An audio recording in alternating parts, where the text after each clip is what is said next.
Çocuklar, her gün makarna yenmez değil mi? Arada sebze yemek lazım, meyve yemek lazım. Kuru yemiş, işte kuru meyvelerden falan. Sen sevmiyor musun onlardan hiç Maviş?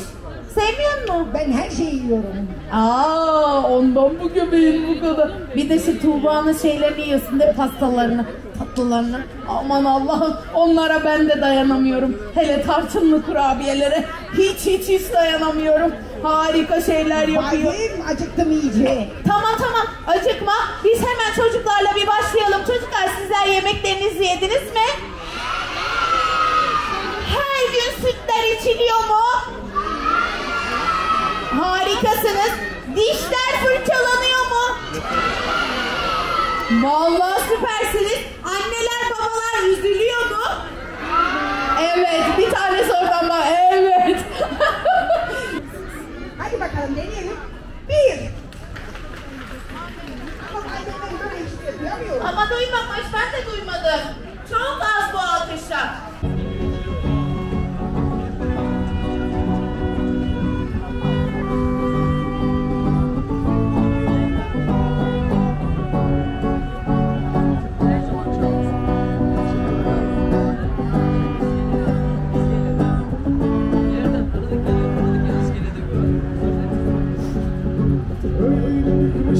Ki kendimden kurudum düştüm dalımdan.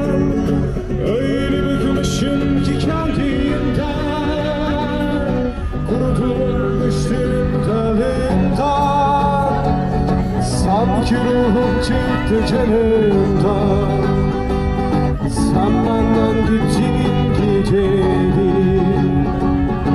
Sanki ruhum çıktı canımdan.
Ben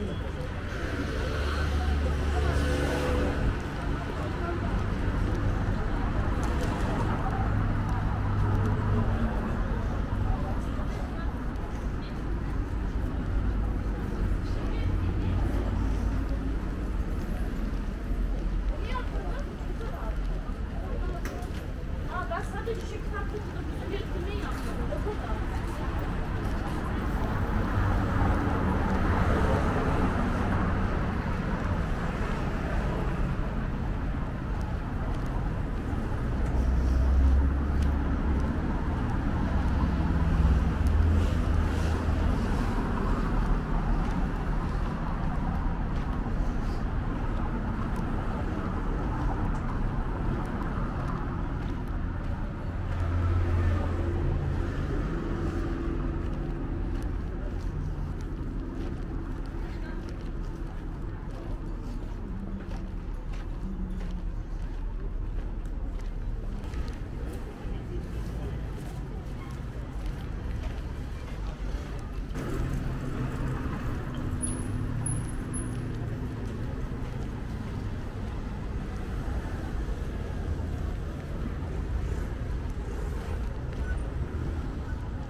Falan var ya.